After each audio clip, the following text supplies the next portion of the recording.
बोलो वृंदावन बिहारी लाल की, राधा रमण लाल की, श्री सद्गुरु महाराज की, प्राणनाथ प्यारे की, श्रीमद् भागवत महापुराण की, वेद व्यास महाराज की, सुखदेव जी महाराज की, सत्य सनातन हिंदू धर्म की, गौ माता की, भारत माता की, जय जय श्री राधे, जय जय श्री राधे, जय जय श्री राधे। श्री परमात्मने नमः। श्री गुरु चरण कमलेभ्यो नमः। ध्येयं सदा परिभव नमभीष्टदोहम्। तीर्थास्पदं शिवविरिञ्चिनुतं शरण्यं। भृत्यार्तिहं प्रणतपाल भवाब्धिपोतं। वन्दे महापुरुषते चरणारविन्दम्। वंशी विभूषितकरान्नवनीरधावा। पीताम्बरधरणवे वफलाधरोष्ठ। पूर्णेन्दुसुन्दरमुखारविन्दुनेत्र। कृष्णात् परं किमपि तत्त्वहं न जाने। नारायणं नमस्कृत्य नरं चैव नरोत्तमं। देवीं सरस्वतीं व्यासं ततो जयमुदीरये। जय जय श्री राधा रमण, जय जय नवल किशोर। जय गोपी चित्तचोर प्रभु, जय जय माखन चोर। वृंदावन के वृक्ष को मरहम न जाने कोई।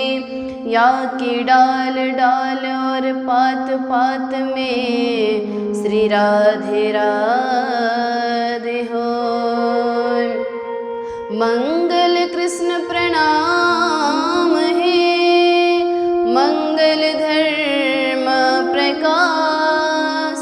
मंगल सुंदर साथ है, मंगल धाम जास। सतगुरु मंगल दास है, साथ सुंदर धाम।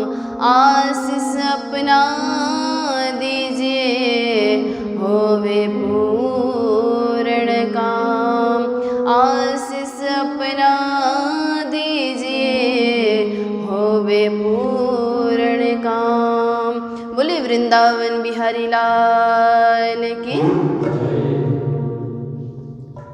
परम मंगलमय परात्पर अक्षरातीत पूर्ण ब्रह्म परमात्मा श्री राज श्यामा जी, वांग्मय प्रतिमूर्ति स्वरूप श्रीमद् तारतम सागर ब्रह्मवाणी एवं श्री वितक साहेब और श्री कृष्ण की लीला और कथा से ओतप्रोत श्रीमद् भागवत महापुराण। मंच पर विराजमान श्रद्धेय श्री गुरु जी और माता जी, और जिनके द्वारा हम वितक श्रवण कर रहे हैं साध्वी श्री दीदी, पुजारी जी महाराज, संगीतज्ञ मंडली, और अत्र तत्र सर्वत्र से पधारे हुए भक्त समुदाय सुंदर साजी, आप सभी के श्री चरणों में मेरा करबद्ध कोटि कोटि प्रेम प्रणाम है, प्रणाम। आइए आज भागवत में प्रवेश करने से पहले ठाकुर जी को याद करते हुए 2 शब्द गुनगुनाए। सभी करताल ध्वनि की सेवा करते हुए साथ दीजिएगा। जय जय राधा रमण श्याम बोल, जय जय राधा रमण श्याम बोल, जय जय राधा रमण श्याम बोल, जय जय राधा रमण श्याम बोल, जय जय राधा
राधा रमण हरि बोल, जय जय राधा रमण श्याम बोल, जय जय राधा रमण हरि बोल, जय जय राधा रमण हरि बोल, जय जय राधा रमण हरि बोल, जय जय राधा रमण हरि बोल। बोलो वृंदावन बिहारी लाल की।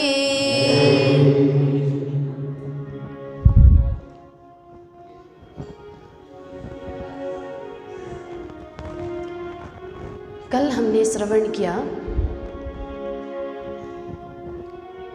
जब भक्ति महारानी दुख कष्ट से पीड़ित होकर बैठ रही थी, उनका उद्धार कैसे हुआ, कैसे नारद जी ने उनका उद्धार किया और किस प्रकार से 7 दिन की कथा श्रवण करने के बाद भक्ति महारानी के 2 पुत्र जवान होकर भक्ति महारानी के साथ आकर नाचने लगे। उसके बाद जब सोनक जी आदियों ने नारद जी को समझाया कि ये सार जो है ना, ये श्रीमद् भागवत है, और उसके बाद नारद जी प्रश्न करते हैं यहाँ पर, हे ऋषियाँ, केवल भक्ति ज्ञान वैराग्य ही पुष्ट होंगे या कोई भूत प्रेत आदि भी भागवत का श्रवण करने के बाद पुष्ट होंगे? जब नारद जी ने ऐसा प्रश्न किया, अभी यहाँ पर ऋषियाँ एक पुराना इतिहास समझाकर यहाँ पर बता रहे हैं कि कैसा भूत प्रेत भी ये भागवत श्रवण करने के बाद तर जाएगा। तो एक इतिहास क्या है कि तुंगभद्रा नदी के किनारे एक गांव था। वहां पर एक पंडित जी रहते थे अपनी पत्नी के साथ, और वो पंडित जी कैसे थे? भयंकर विद्वान, शास्त्र आदि उन्होंने पूरा पढ़कर खत्म किया था। ऐसे भास्कर, मतलब मानो कि द्वितीय एवं भास्कर, उधर से दूसरा सूर्य ही आ रहा है, मानो ऐसा लगता था। ऐसे तेजस्वी ब्राह्मण थे। और उनकी धर्म पत्नी कैसी थी? धुंधुकारी। धुंधुकारी की माँ धुंधुली, उनका नाम ही धुंधुली। धुन धुन धुन धुन करती रहती है चारों तरफ जाकर, एक तरफ बैठना ही नहीं है। अब देखिए, घर में पति हो ऐसा शिव जी जैसे, और माता हो, पत्नी हो कि मानो कहीं पर बैठी नहीं, चारों तरफ। उस समय में उस घर में समाचार के लिए पेपर आना जरूरी नहीं था, न्यूज़पेपर उसकी पत्नी काम कर देती थी, चारों तरफ जाकर सब खबर लाकर सुनाती थी। ऐसी थी। ऐसे ही उनके गृहस्थी में अब कभी दुख होगा कभी सुख होगा, क्योंकि गृहस्थी में ऐसा ही चलता है, कभी दुख होता है तो कभी सुख होता है। ऐसे ही कई साल चल रहा था। और सबसे बड़ी दुख की बात यह थी उस गृहस्थी में कि उस गृहस्थी में कोई संतान नहीं थे। अब बताइए कि कोई घर में संतान ना हो तो कैसा लगेगा? जितनी भी संपत्ति हो, जितना भी करोड़ रुपया कमाया हुआ हो, लेकिन उस घर में अगर संतान ना हो ना, तो घर घर नहीं है। और बिना संतान का घर धिक्कार है, ऐसा सोचकर वो घर के ब्राह्मण देवता आज घर छोड़कर वन को चले गए। धिक् है ऐसा घर, बिना पुत्र बिना संतान का घर, ऐसा धिक्कार है सोचकर पीड़ा होकर वो ब्राह्मण देवता एकदा स द्विजो दुःखात् गृहं त्यक्त्वा वनं गतः। घर को छोड़कर कहाँ गए? वन को चले गए। और वन को चले और जाते जाते उनके मन में पीड़ा है, संतान नहीं है, अब क्या ही जीना, जीने का कोई उद्देश्य ही नहीं है, ऐसा भाव सोचकर वो मरने के लिए चले गए। और मरने के लिए जब जा ही रहे थे, उसी समय उनको प्यास लगी। अब कहीं पानी जल ग्रहण करूँगा बोल के तालाब के किनारे गए। अच्छा, मरने जा रहे हैं, फिर उनको प्यास भी लग रही है और तालाब के किनारे जा रहे हैं, ये मरना कौन सा मरना है। और गए महाराज, तालाब के किनारे जाकर उन्होंने जल ग्रहण किया और वो जल ग्रहण करने के बाद एक वृक्ष के नीचे आकर बैठ गए। दुख के मारे टेंशन लेकर वो बैठ रहे थे, क्या होगा अब। तो उसी समय एक संत पधारे। अब संत ने देखा और देख के उन संत को तो ऐसे ही पता चल जाता है किसके हृदय में क्या बीत रही है, क्योंकि संत होते ही करुण, मलाई जैसे होते हैं संत। तो उनको छो तो भी अपना हाथ नरम और किसी के गाल में लगा दो तो भी नरम, ऐसे होते हैं संत, ऐसे होते हैं साधु। तो उन संत ने हमारे जो ब्राह्मण थे, आत्मदेव ब्राह्मण, उनको देखा और देखने के बाद जो संत पधार रहे थे उन्होंने विचार किया, इनको क्या बीमारी है, किस बात की चिंता है। वो बैठ के मारे ऐसे वृक्ष में बैठे रो रहे थे और आकर सामने आकर उन्होंने मैं कुछ मार्गदर्शन करूं, ऐसा सोचकर वो सामने आए और कहा, कथम रोदिसि विप्रत्वं काते चिंता बलीयसी बदत्वं सत्वरं मह्यं सस्य दुःखस्य कारणम्। हे ब्राह्मण, तुम्हारे दुख का कारण क्या है, कृपया मुझे बताओगे। ऐसा करके संत ने पूछा, क्यों रो रहे हो, कौन सी चिंता तुम्हें सता रही है। जब ब्राह्मण, आत्मदेव ब्राह्मण के सामने संत ने ऐसे प्रश्न किए, अब तो और जोर जोर से रोने लगे। क्या इसमें एक बात पता चलता है कि कोई दुख में हो ना तो उसके सामने जाकर मत पूछो क्या कर रहे हो, वो जोर जोर से और रोने लग जाएगा। बेचारा उसको छोड़ दीजिए एक कमरे में 5-10 घंटे के लिए, जब तक मूड ठीक नहीं होगा तब तक बैठे रहो। और संत ने आकर जब आत्मदेव ब्राह्मण को पूछा कि महाराज क्या हुआ है, अब जोर जोर से चिल्लाते हुए, मुक्त कंठ से चिल्लाते हुए रोते हैं और कहते हैं, आत्मदेव ब्राह्मण, मैंने आज जितना भी दान पुण्य किया है सब कुछ भी फर्क नहीं पड़ता है। मेरे पूर्वज आज गर्म अश्रुओं का जल पी रहे हैं। जब भी मैं तड़पन देता हूँ तो वो जल जो होता है वो पीते समय गर्म हो जाती है। क्यों? क्योंकि जब अश्रु गिरती है ना तो अश्रु गर्म होती है। और मेरे घर में जो गाय है वो कभी बच्चा पैदा नहीं करती है, वो बाँझ है।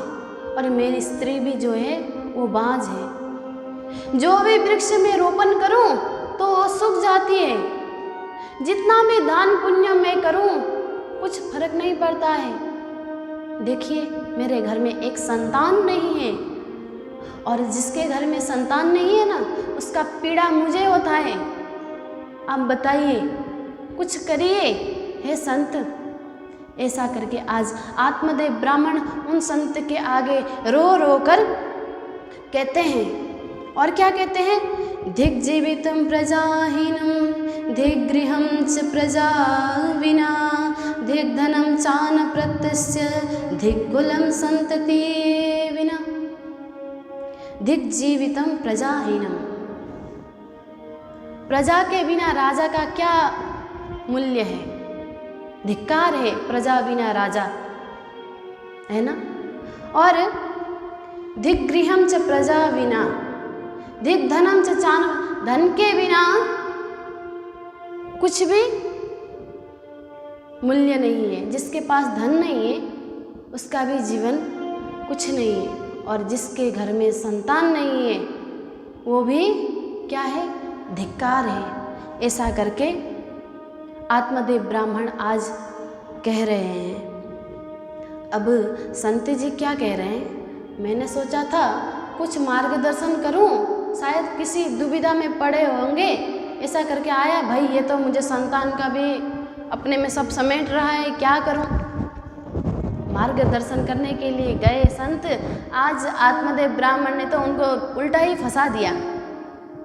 अब कह रहे हैं यहाँ पर, संत कहते हैं क्या बेटा बेटी के चक्कर में पड़ रहे हो, कौन किसका बेटा, कोई किसी का बेटा नहीं है।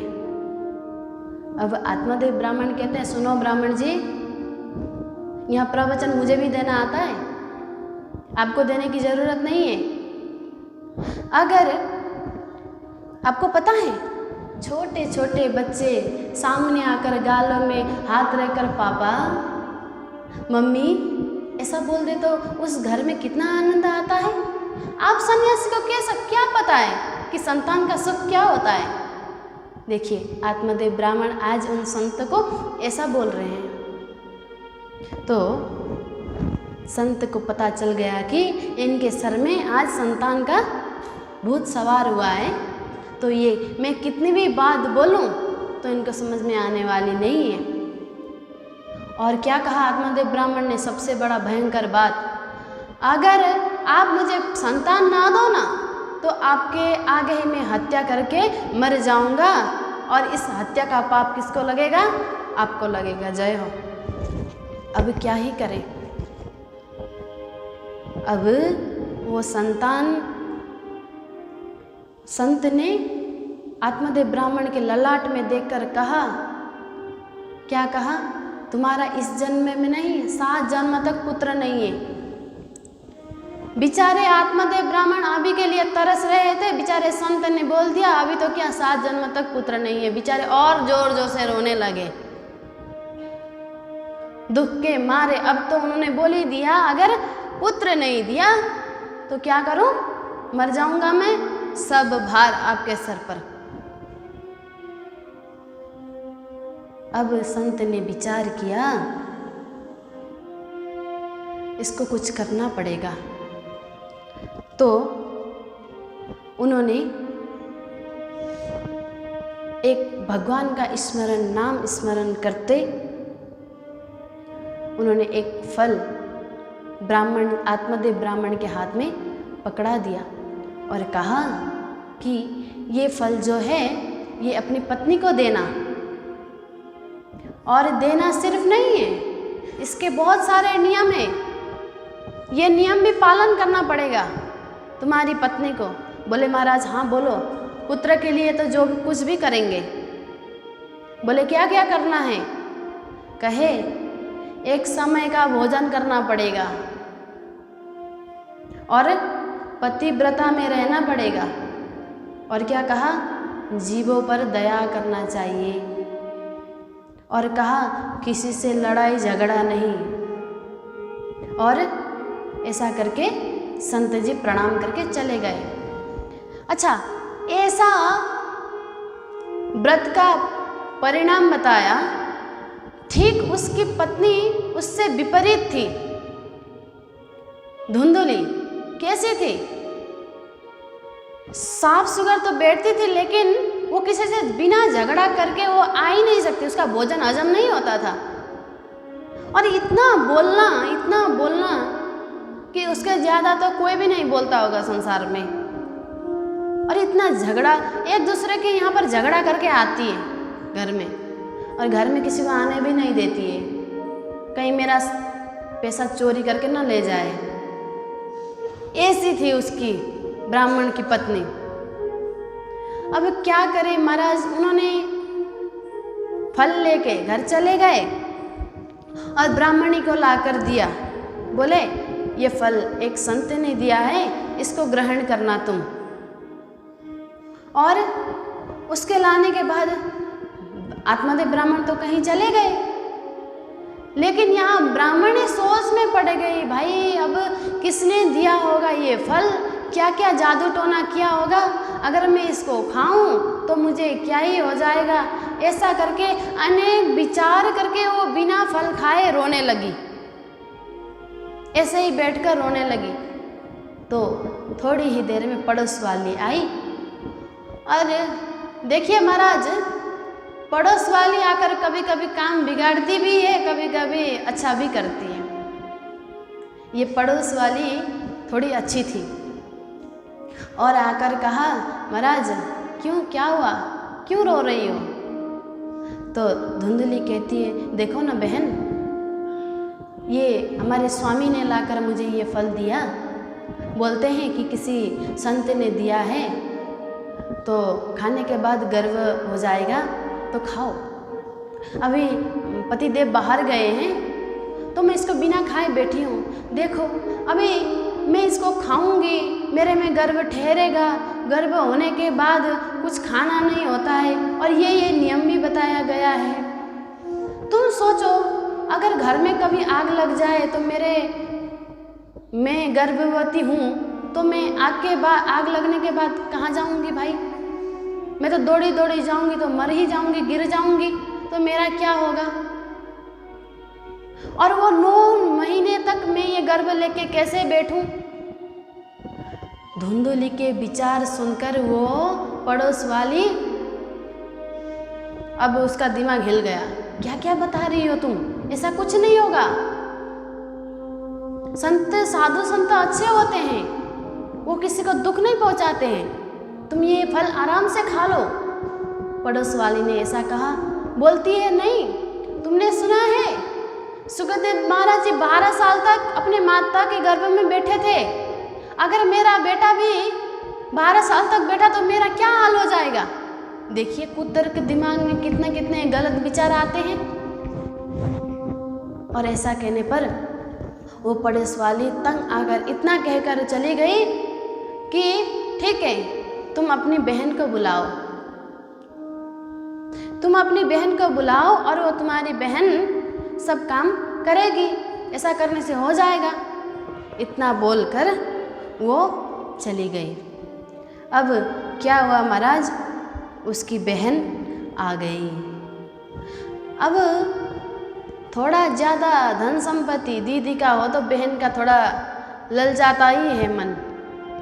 अब बहन आई, बोली कि दीदी चिंता मत करो, तुम ये जो फल है ना तुमको खाना ही नहीं है, तो हमारे घर में एक गाय भी तो है, इसको तुम खिला दो, देखते हैं संत में कितना ताकत है, अगर सच्चा है तो गाय में भी जो गर्भधान रहेगा। और तुम ये करना, बहन ने कुतर्क बुद्धि सिखा रही है। देखिए कभी कभी बहन भी भारी पड़ जाती है, थोड़ा संभाल के चलना पड़ेगा। और कहा कि मेरे में भी एक गर्भ है, 6 महीने की हो गया है, तो मेरा बेटा मैं तुझे दूंगी, लेकिन पैसा में, ऐसे नहीं दूंगी। उसने पैसा में कहा, मैं पैसा में दूंगी, और ये चुपचाप ये जो फल है ना, ये चुपचाप गाय को खिला दो। और ऐसा जब बहन ने कुतर्क के दिमाग में डाल दिया, और धुंधली ने भी वैसा ही किया। वो जो फल था वो जाकर किसको खिलाया? गौ माता को खिला दिया। और इधर ब्राह्मण आए, आत्मदेव ब्राह्मण, और पूछे, महाराज क्या किया फल? तो बोलती है, हाँ मैंने खिलाया, मैंने खाया, चिंता मत करिए। और वो अपने जो व्रत था फल खाने के आगे क्या क्या करना चाहिए वो भी वो करने के लिए पूरा एक्टिंग नाटक दिखाने के लिए रेडी हो गई महाराज। थोड़ा थोड़ा करके अभी 1 महीना हो गया, 2 महीना हो गया, थोड़ा थोड़ा कपड़े वपड़े डालती होगी दिखाने के लिए, दिखाना तो पड़ेगा ही, अब क्या ही करें, नहीं तो ब्राह्मण देवता को उधर फिर शंका हो जाएगा। और ऐसे करके करके 5, 6, 7, 8, 9 महीना महाराज, 9 महीने के बाद भी ऐसा नाटक किया, अंदर जाकर के रोने ढोने का ढंग कर किया। और उसकी बहन भी आई और उसके बहन की जो बच्ची थी, जो बेटा था, उसको लाकर रख दिया, बोले बेटा हुआ है, बेटा हुआ है, ब्राह्मण देवता बेटा हुआ है, लेकिन उसका बेटा नहीं है, वो अपनी बहन का बेटा लाकर रखी है यहाँ पर। अब महाराज दूध तो पिलाना पड़ेगा, बच्चे जन्म हो गए तो। बोलती है अभी अभी मेरा गर्भ हुआ है तो मैं कुछ कर नहीं सकती, तो मेरी बहन जो है उसको बुलाइए, वो मेरा थोड़ा सेवा कर देगी। अब देखिए कितना दिमाग, नारियों का ज़्यादा दिमाग चलता है। अब बुलाया महाराज काम सेवा करने के लिए, अब साइड में ले जाती है और अपना स्तनपान कराती है। एक काम में 2 शिकार हो ही गया, एक गोली में। अब ऐसा करके करके चल रहा था। अब उधर गौ माता जो थी, गौ माता का भी 9 महीना हो गया और गौ माता के यहाँ से मनुष्य का जन्म हो गया। और कहते हैं कि एक विख्यात हुआ और एक कुख्यात हुआ। एक कुख्यात का जन्म हुआ और एक विख्यात का जन्म हुआ। गौ माता के गर्भ से विख्यात का जन्म हुआ और इधर धुंधली के गर्भ से कुख्यात का जन्म हुआ।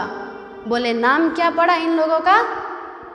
जो गौ माता के गर्भ से जन्मी थी उनका कान लंबे लंबे थे तो उनका नाम हो गया गोकर्ण। और ये जो धुंधली के गर्भ से जो जन्म लिया, जन्म तो नहीं लिया है लेकिन अब जिसके गोद में है उसका ही देना पड़ेगा।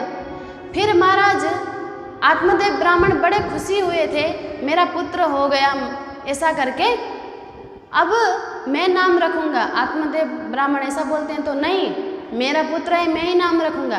तो माता का नाम धुंधुली और माता का नाम से जुड़ा हुआ धुंधुकारी नाम पड़ा। जय हो। माता ने रख दिया धुंधुकारी और उधर गौ माता के जो गर्भ से पैदा हुआ उसका नाम गोकर्ण। बोलो कृष्ण कन्हैया लाल की। अब देखिए गोकर्ण पंडित हुए और ये जो धुंधुकारी है ना, ये महाखल मतलब गधा हुआ, एक दुष्ट हुआ, अत्याचारी हुआ, पापाचारी हुआ, इसका कोई सीमा नहीं है, ऐसा दुष्ट हुआ धुंधुकारी। और हमारे गोकर्ण जी पंडित हो गए। पंडित मतलब सत और असत का जो ठीक से विवेचन करे, ऐसे बुद्धि वाले को पंडित कहा जाता है। भागवत में, गीता जी में भगवान श्री कृष्ण कहते हैं असोच्यान बसो सत्वम प्रज्ञावादां वास से गता शून्य नान सोचन्ति पंडिता। जो बीते हुए बात को समझकर याद कर रोते नहीं है, दुख मन नहीं करते हैं, उसका नाम ही है पंडित। तो ऐसे हो गए हमारे गोकर्ण जी। अब देखिए धुंधुकारी का स्वभाव देखिए। पहले धुंधुकारी थोड़े थोड़े करके बड़े हो गया और वो क्या करने लगा महाराज, जैसी माँ वैसे ही थोड़े थोड़े थोड़े थोड़े संस्कार चोरी करने लगा महाराज।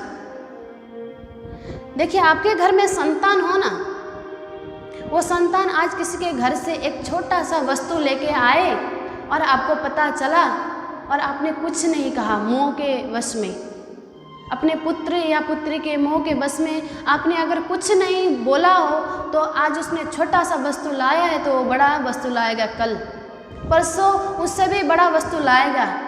लेकिन आज आपने जानकर उसको 2 थप्पड़ मारा हो ना तो वो कभी भी कल जाकर चोरी नहीं करेगा। तो आज धुंधकारी का स्वभाव भी ऐसा ही हो गया।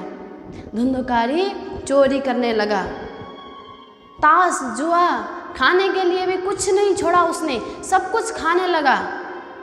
मांस मछली सब कुछ जो खेलते रहते हो ना बच्चे, छोटे छोटे बच्चे खेलते हैं, तो उसको भी पकड़ पकड़ के जाके कुआं में डाल देता था। ऐसा दुष्ट हो गया।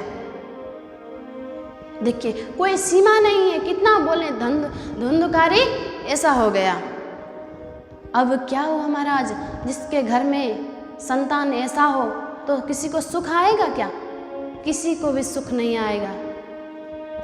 आज महाराज जो पिता पुत्र के लिए तरस रहे थे, घर छोड़कर चले गए थे वन, आज वही पिता उस पुत्र के दुष्कर्म के कारण रोकर हाय हाय करके सिर में हाथ रखकर फिर चले गए वन। बोले श्री कृष्ण कन्हैया लाल की। पहले रो रहे थे पुत्र नहीं था, अब रो रहे हैं पुत्र क्यों हुआ भाई। ऐसी विडंबना हो गई आत्मदेव ब्राह्मण की, और घर को छोड़कर वो मरने के लिए फिर से जा रहे थे। हमारे गोकर्ण जी ये छोटे में ही तीर्थ करने गए, पढ़ने के लिए गए थे, तो वो कहीं से आ रहे थे और पिता को देखा। महाराज पिताजी परेशान होकर जा रहे थे, तो गोकर्ण जी ने अपने पिता को यहाँ पर समझाया। 2 श्लोक में उन्होंने पिता को समझाया। क्या कहते हैं, पिताजी क्या हुआ आपको, कहाँ जा रहे हैं आप? कहते हैं कि अब मेरा यहाँ पर कुछ काम नहीं है पुत्र, इसने मुझे बहुत पीड़ा दिया, अब मुझे ये घर नहीं चाहिए, ये पुत्र नहीं चाहिए, मुझे कुछ नहीं चाहिए, मैं जा रहा हूँ। तो आज गोकर्ण जी कहते हैं पिताजी ये मानव शरीर ऐसे ही मिला है क्या? मानव शरीर से तो हमें सत्कर्म करना चाहिए, और आप इतना अमूल्य ये शरीर पाकर आप ऐसे ही जा रहे हो।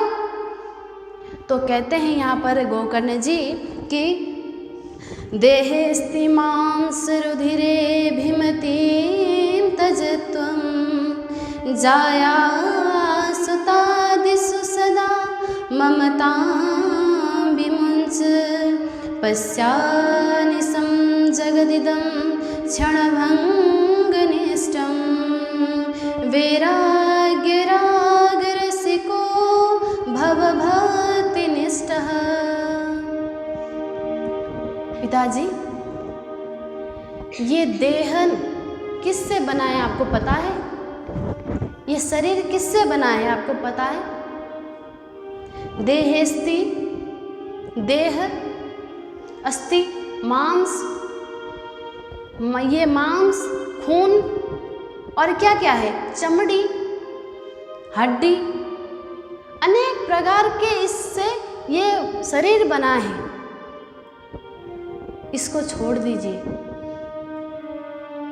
ये आज है तो कल नहीं ये शरीर। और जाया सुता दिशु सदा ममताम विमुंस। ये पिताजी जो आप पुत्र पत्नी कर रहे हो ना, ये भी क्या है, अभी है तो कल नहीं है, इस पर आप आसक्ति मत होइए। और कहते हैं पश्यानिशम जगदिदम क्षणभंग निष्ठम। ये शरीर जो है, ये संसार जो है ना, रात गया दिन आएगा, दिन गया रात आएगा, ये क्षणभंग छोटे से क्षण के लिए ही है। अभी चलते चलते किसका प्राण चला जाए किसी को पता नहीं। तो आप इस पर आसक्ति हो रहे हो पिताजी, आप इस पर आसक्ति मत होइए, कुछ काम नहीं है। देखिए शरीर का 3 ही है काम, क्या है? कहते हैं अंत आहार सुकर कुकर, या कौवा कीड़ा खाए, या तो अग्नि जलाए के करके खाक उड़ाए। शरीर का धर्म अंत आहार सुकर कुकर। अंत में ये शरीर का आहार क्या किसका है? अंत आहार सुकर कुकर, सुअर का, कुकुर का, कुत्ता का, है ना। कहीं पर फेंक दो ना, ये शरीर जब मर गया तो आकर सूअर खाएगा, कुत्ता खाएगा, अंत आर सूकर कुकर, या कौवा कीड़ा खायो, या तो कौवा आकर या तो कीड़ा आकर इस शरीर को खाते हैं, या तो अग्नि जलाए के करके खाक उड़ाए, नहीं तो इसको अग्नि में जलाकर अंतिम में क्या होगा, खाक मतलब खाक बनकर हवा में चला जाएगा। इस शरीर का कुछ भी अस्तित्व नहीं है महाराज। तो इसीलिए हे पिताजी, शरीर पुत्र पुत्री में आप आसक्ति मत होइए। तो किसमें आसक्ति है? पत्री, सूत, धन संपत्ति, देह, इसमें आसक्ति ना हो तो किसमें आसक्ति हो? तो ऐसा पूछने पर कहते हैं कि वैराग्य राग रसिको भव भक्ति निष्ठ, वैराग्य होकर, प्रेमी होकर रसिक जनों के यहाँ पर जाकर, रसिक जन क्या होते हैं? ये संसार जो है ना, इससे थोड़ा दूर रहते हैं और उनके यहाँ पर प्रेमी प्रेम का सागर होता है और उस सागर में आप भक्तिनिष्ठ होकर डूब जाइए। और क्या करें? बोले कहते हैं धर्मं भजस्व सततं त्यज लोक धर्मान सेवस्य साधु पुरुषान् जहि काम तृष्णाम् अन्नस्य दोष गुण चिंतनमासु मुक्त्वा सेवा कथा रसमहो नितरां पिबत्वम्। ऐसे रसिक जनों के पास जाइए और क्या करिए? धर्म भजस्वम सततम, धर्म को भजिए सततम, और त्यज लोक धर्म, लोक धर्म को छोड़िए। लोक धर्म में क्या क्या आते हैं? मैं दिखाकर दान कर रहा हूँ, मैं दान कर रहा हूँ तो फोन में आ जाए इसने अमुका का दान किया, ये पुण्य किया, ऐसा ऐसा किया। लोक धर्म को छोड़िए और सेवस्य साधु पुरुषान, सेवा करिए साधु पुरुष की, सेवा पूजा करिए साधु पुरुष की। कोई ऐसे आए तो उनका स्वागत कीजिए, क्योंकि अतिथि देवो भव, उनका सेवा करिए। और सेवा करने के बाद सेवा करिए और मन में ये तृष्णा मत रखना कि मैं कुछ इनसे लूँगा। सेवा करने के बाद लगेगा कि ये महाराज मुझे कुछ देंगे, ऐसा भाव मन में, ऐसा तृष्णा मन में मत लाना। क्या है? समर्पित हो जाना, कुछ आकांक्षा कुछ भी मत रखना। ऐसा करके समझाते। और क्या कहते हैं? अन्यस्य दोष गुण चिंतनमासु, दूसरों का दोष देखना छोड़ दीजिए। हे पिताजी, दूसरों का दोष देखना सबसे गलत बात है। हमारे गुरुजी वाणी चर्चा करते समय एक बार कहा था गुरुजी ने कि अपने आप का दोष देखो और खुद अपने आप का दोष मिटाओ। जीवन में दूसरों का दोष देखने से पहले खुद अपने आप का दोष देखो, अपने को झांको, फिर दूसरों को कहो। वाणी में कहते हैं पहले आप पहचानो रे साधु, पहले आप पहचानो, बिना आप चीने पार ब्रह्म को कौन कहे मैं जानो। पहले खुद को जानना चाहिए, मैं कौन हूँ, मैं कहाँ से आया हूँ, मैं क्या करता हूँ। देखिए सद्गुरु महाराज जी ने भी पहले यही सद्गुरु महाराज जी ने पता किया कि मैं कौन हूँ, मैं कहाँ से आया। उसके बाद स्वयं साक्षात श्री कृष्ण जी ने दर्शन देकर तारतम्य का अवतरण हुआ। तो कहने का भाव ये है कि सबसे पहले अपने आप को जानना चाहिए, दूसरों का दोष देखना नहीं चाहिए। तो कहते हैं यहाँ पर, हे पिताजी, दूसरों का दोष देखना छोड़ दीजिए और क्या करिए? सेवा कथा रसमहो नितरां पिबत्वम्। बोले सेवा करिए और सेवा करते करते करते परमात्मा के भजन गाते गाते गाते मीरा जैसे जब हम हो जाएंगे ना, तो उसमें रस में बहने लगेंगे और हमारा क्या होगा? मुक्ति हुआ। आज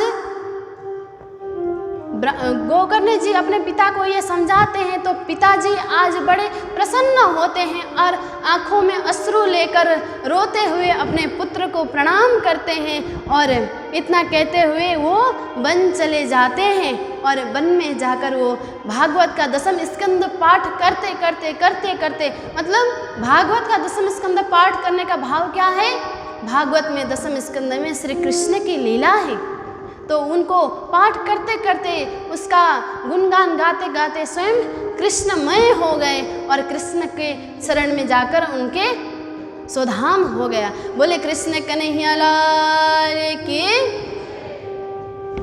तो पहले भी संत ने जो वन में मिले हुए संत थे उन्होंने कहा था संन्यास सर्वदा सुखम, संन्यास जब भी सुख देता है। कृष्ण के शरण में आने वाले व्यक्ति कोई भी दुख नहीं मिलता है, उनका सदा ही उद्धार हो जाता है। तो कहते हैं कुछ नहीं बिगड़ेगा तेरा हरि शरण आने के बाद, कुछ नहीं बिगड़ेगा तेरा हरि शरण बाद, कुछ नहीं बिगड़ेगा तेरा हरि शरण आने के बाद, कुछ नहीं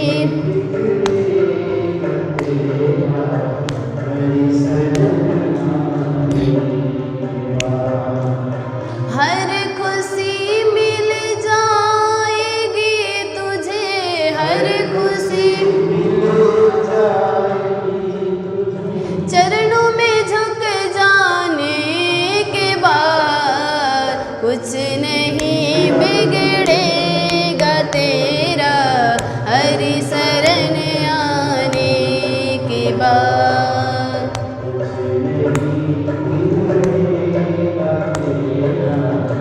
जय हो।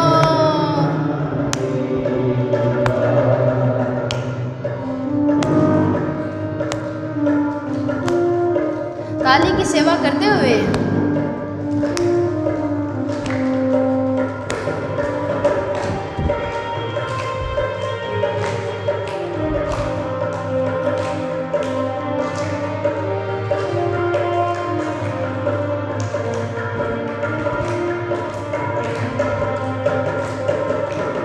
प्रेम के मंजिल के राही कष्ट पाते हैं मगर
कुछ नहीं बिगड़ेगा तेरा, हरि शरण आ जय हो। वृंदावन बिहारी लाल की।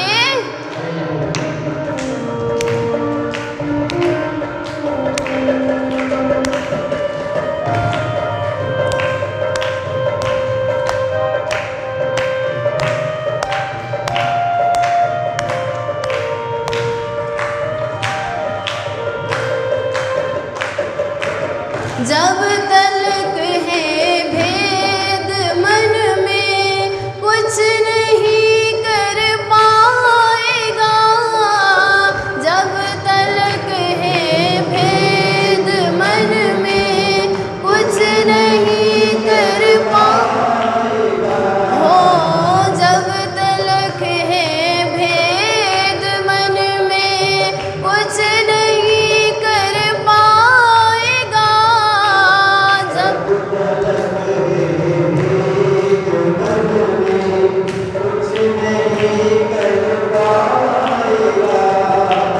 रंग लाएगा ये साधन, रंग लाएगा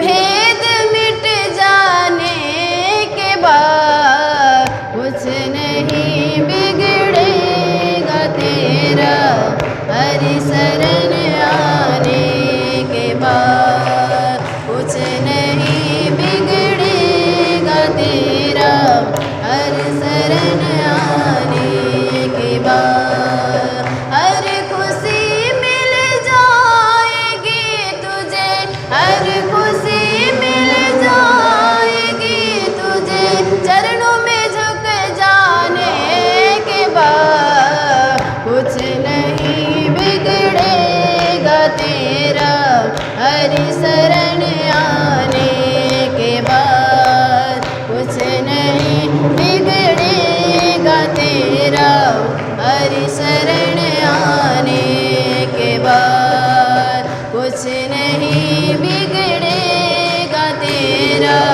हरि शरण आने के बाद, कुछ नहीं बिगड़ेगा तेरा, हरि शरण आने के बाद। बोलो वृंदावन बिहारी लाल की।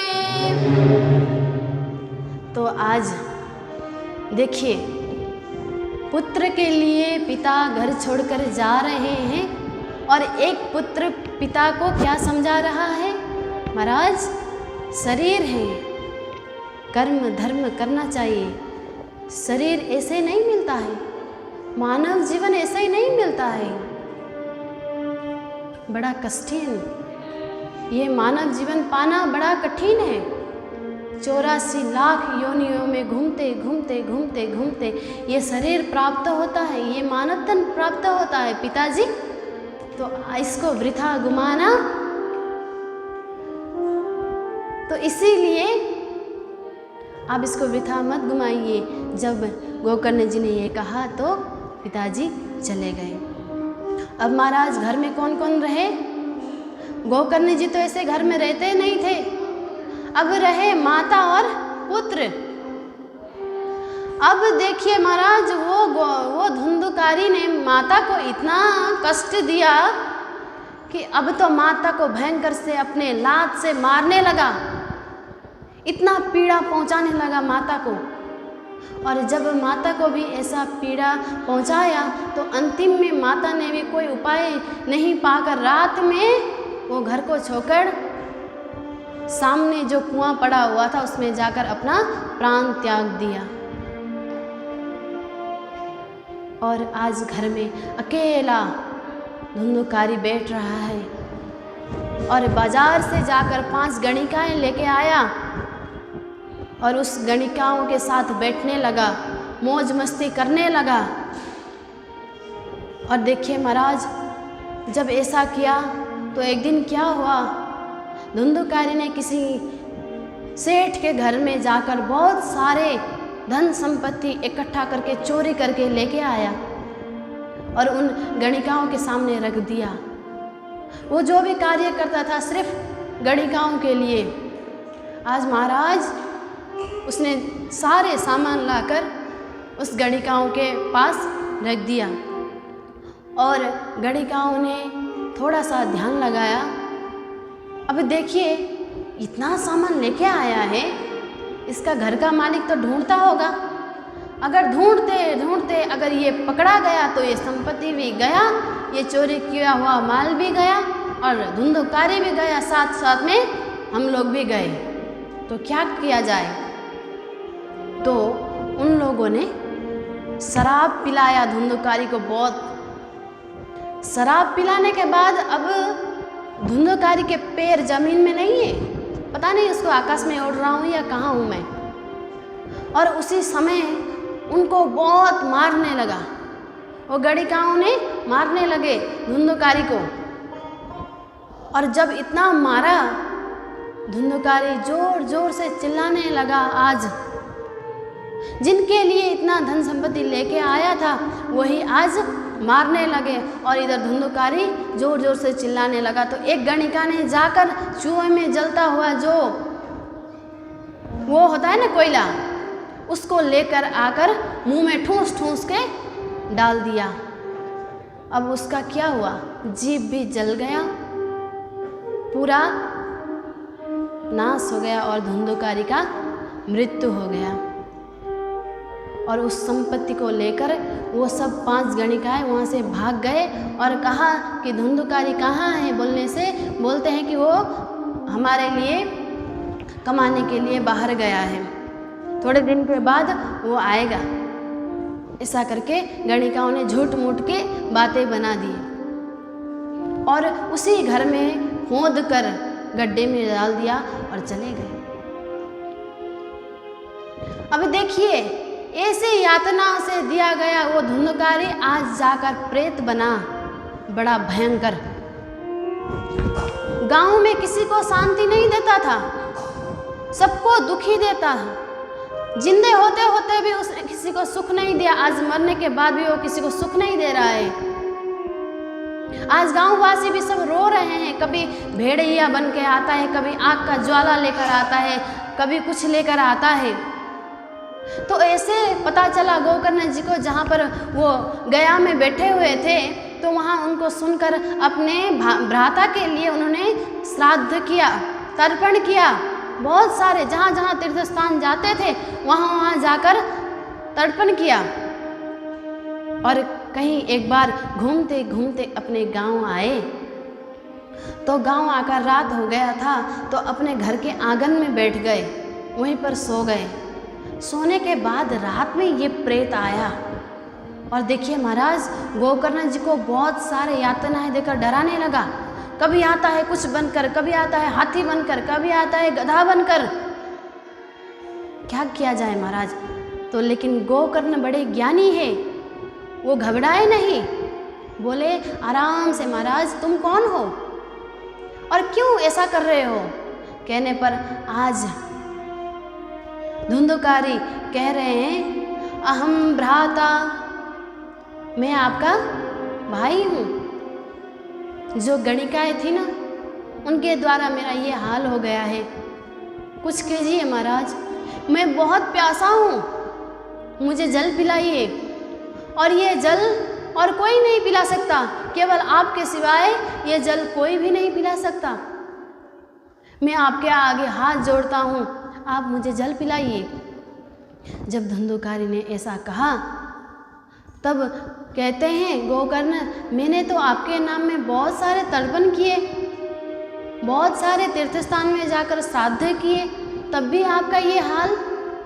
तो गोकर्ण जी कहते हैं भाई ये आप 100 तर्पण दो, 100 श्राद्ध करो, तब भी मैं ठीक होने वाला नहीं हूँ, क्योंकि मैंने पाप इतने किए हैं, मेरा कर्म ही मैंने ऐसा किया है, कोई मुझे क्षमा नहीं करेगा। और ये एक तर्पण तो क्या, एक श्राद्ध तो क्या, 1000 श्राद्ध करो तब भी मैं मुक्त नहीं होऊंगा।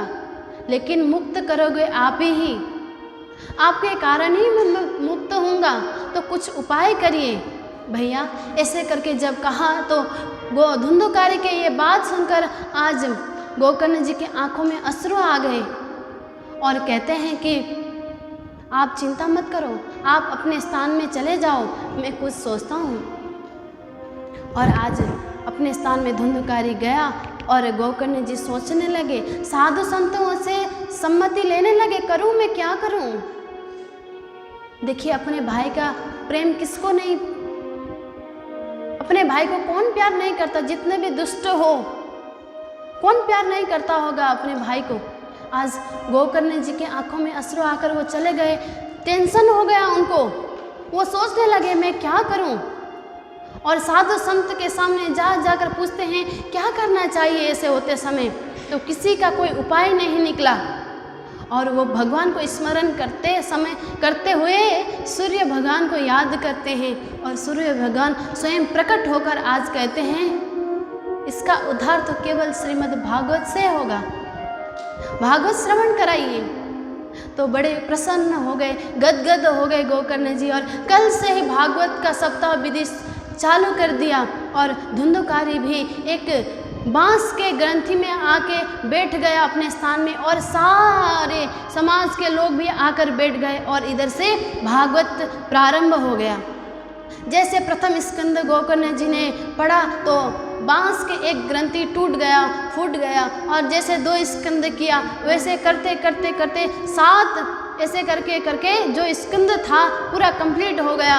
और धुंधकारी के जो बांस में घुसा हुआ था वो ग्रंथि भी टूट गए, और वहाँ से महाराज धुंधकारी का दिव्य रूप लेकर आज धुंधकारी विद्वान इतना कृष्ण का जैसा स्वरूप लेकर वो प्रकट हो गया। और हाथ जोड़कर आज रोते रोते अपने गोकर्ण भैया को प्रणाम करते हैं, शरण में गिरकर प्रणाम करते हैं, भैया आपके कारण आज मेरा ऐसा हुआ है, धन्य हो आप, धन्य हो। सुखदेव जी के मुखारबिंद से निकला हुआ ये भागवत जिसके कारण आज मैं प्रेत था, आज मैं क्या से क्या हो गया। ऐसा करते भागवत की महिमा गा ही रहे थे धुंधकारी, तो उसी समय बड़ा भयंकर एक विमान आया और धुंधकारी को लेके जाने ही वाला था। तो उस समय गोकर्ण जी ने पार्षदों से पूछा जो विमान लेके आए हुए थे, और कहा कि भागवत तो यहाँ पर सबने श्रवण किया है, लेकिन आज पार्षद एक ही व्यक्ति को लेने क्यों आया।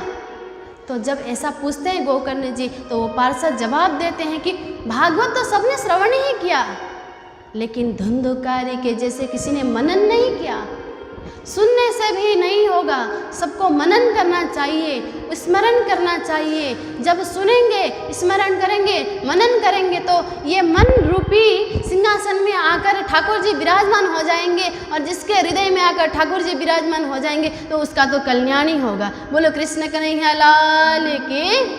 ऐसा जब पार्षदों ने कहा तो गोकर्ण जी ने दूसरी बार फिर से भागवत लगाया, और दूसरी बार सब आकर बैठ गए, और सब आकर जब बैठ गए और सब ने ऐसे ही जैसे गोकर्ण जी ने कथा सुनाने के बाद धुंधकारी का उद्धार हो गया, जिस प्रकार धुंधकारी ने मनन किया उसी प्रकार सब ने मनन किया।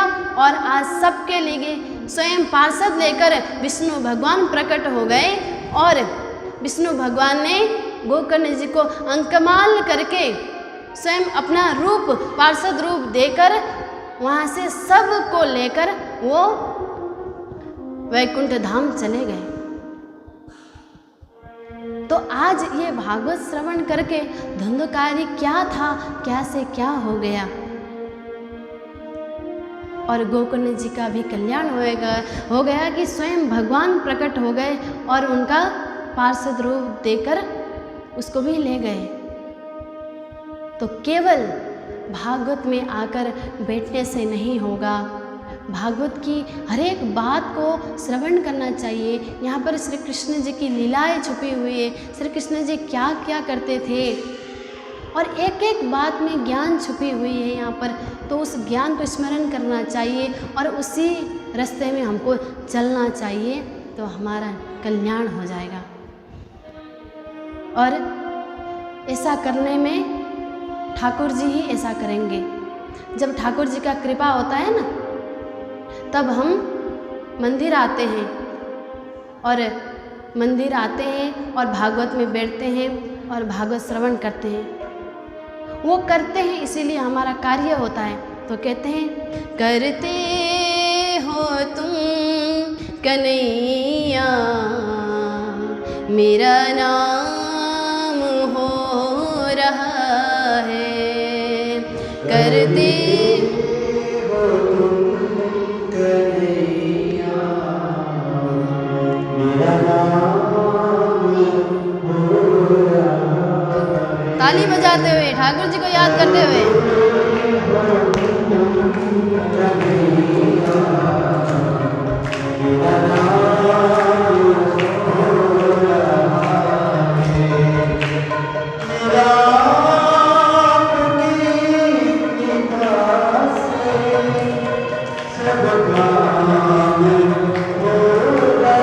जय हो।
श्री राधे।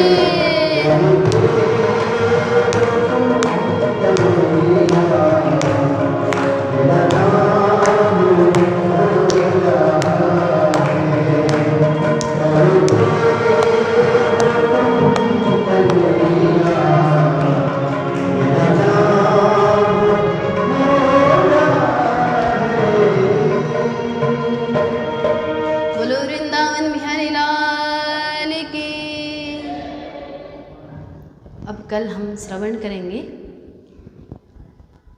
आज हमने इतना तक श्रीमद् भागवत का महात्म्य सुना कि भागवत क्या करता है, भागवत है क्या चीज़। तो हम कल भागवत के प्रथम स्कंद में जाएंगे और उससे आगे हमारा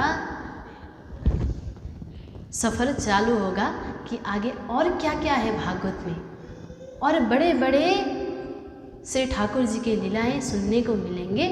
तो कल से हम प्रथम स्कंद में जाएंगे।